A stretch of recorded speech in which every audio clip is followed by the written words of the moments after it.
You must take enormous care about the water because it's 72% and it has tremendous memory.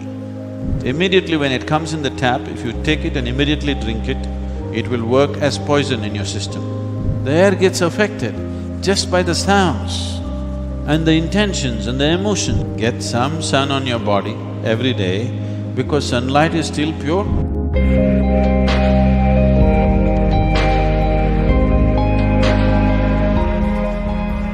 Sadhguru. So I have listened to you saying that 70% of our body is water, and if we drink the energized water, it really we can have grip on the body and mind. Is it true with the air and food that we take? Because in the city we have to live with the polluted air and the air-conditioned rooms in our company. So could you please explain the Bhuta Shuddhi process in a laboratory? If you tell your company, I'm willing to work without the air conditioner, they would be too glad. It would save them a lot of money, isn't it? And it would be good for you in so many ways. But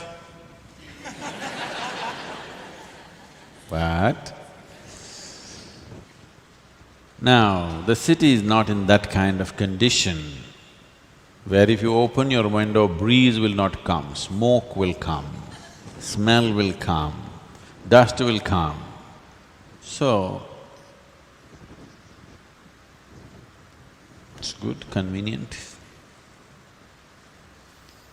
But you don't have to sit here 24 hours, only for work. You can take a walk whenever you can. And anyway, 72% is water, 12% is earth, only 6% is air. In that 6% air is not always in the breath. Out of the 6% air that is here, it is only less than 1% which you are breathing. Rest is simply there. For some people, it's concentrated in the brain. But otherwise, in every cell in the body, there is air. So when you say air, it's not just the breath. 6% air is in every cell in the body. Just remove it a little bit from the brain, it'll be good. It's good if it's in the lungs, in the heart and the muscles. They function better if there is oxygen, you know? Do you know this? If you're oxygen deprived, muscles become rigid, because this needs air, otherwise it'll not work. So, water is 72%. So maximum care should be taken about the water because it's 72%. If you are going to an examination, suppose it is like this, let's say you're going for physics examination. You have water, earth, this, that, but just the water subject is for 72 marks. Naturally you spend more time reading about water, isn't it? Studying water, yes or no? Air is only 6%, you may not study because you are okay with 94. Water you must study because it's 72%.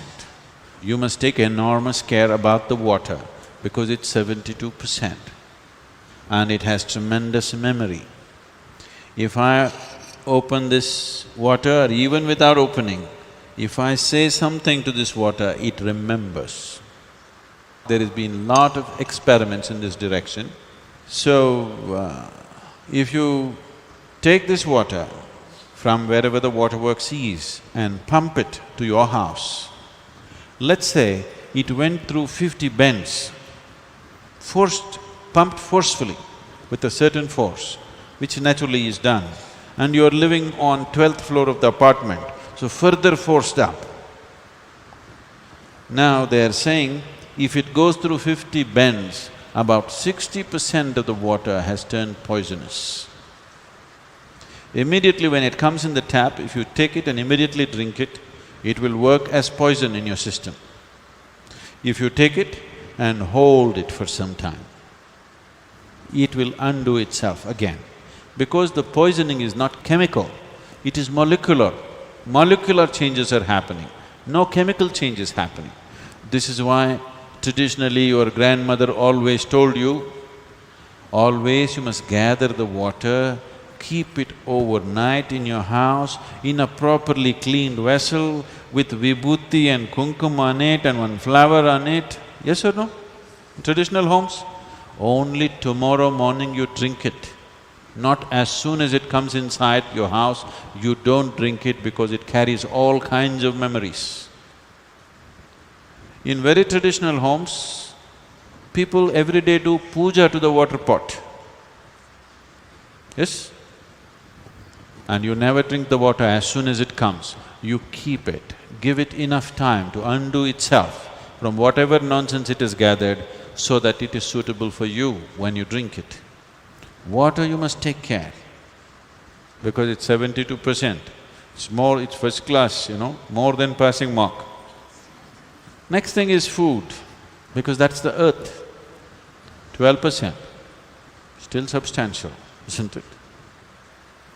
So how food goes into you, from whose hands it comes to you, how you eat it, how you approach it, all these things are important.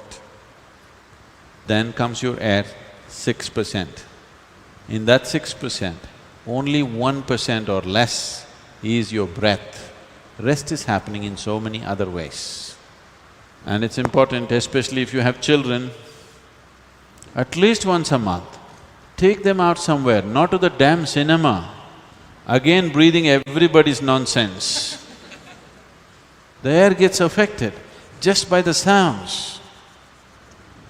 And the intentions and the emotions, all the rubbish that's happening on the screen and all the rubbish that's reflecting in human minds of violence, of sex, of greed, of this and that, is affecting that limited air in that hall in a tremendous way.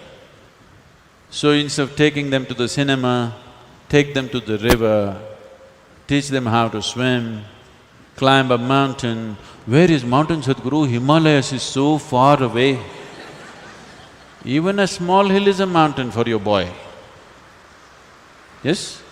Even a little rock, just go climb and sit on one of them.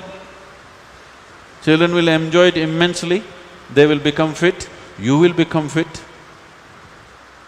And above all, your body and mind will function differently. And above all, you are in touch with the Creator's creation, which is the most important thing. Not your own rubbish that you made. Yes, it's comfortable right now, but it's not everything. So instead of going to the restaurant, instead of going to the cinema, instead of going somewhere else like that, at least once a month, it doesn't cost anything.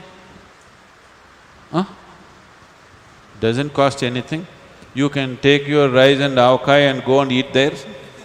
Anyway you have it. You don't have to spend money on this. Even better, if you don't want to spend money even on the bus or car, all of you cycle. Just 3 kilometers, 5 kilometers outside Hyderabad, sit on one rock, just spend time there, feel the sun. It's very important you get some sun, air, good water. Come back, you are doing Bhuta Shuddhi in a very natural way. It is not the ultimate type of Bhuta Shuddhi, but you are doing some Bhuta Shuddhi. This is what I was saying just now. If you take care of food, water, air is not always in your hands because you're living in a city. But water and food you can take care. And what kind of fire burns within you, that also you can take care. Sunlight has not become impure, isn't it? Get some sunlight every day, please. Get some sun on your body every day, because sunlight is still pure, isn't it? Nobody can fortunately contaminate it. And what kind of fire burns within you? Is it the fire of greed, fire of hatred, fire of resentment, fire of anger, fire of love, fire of compassion? What kind of fire burns within you? you take care of that. Then you don't worry about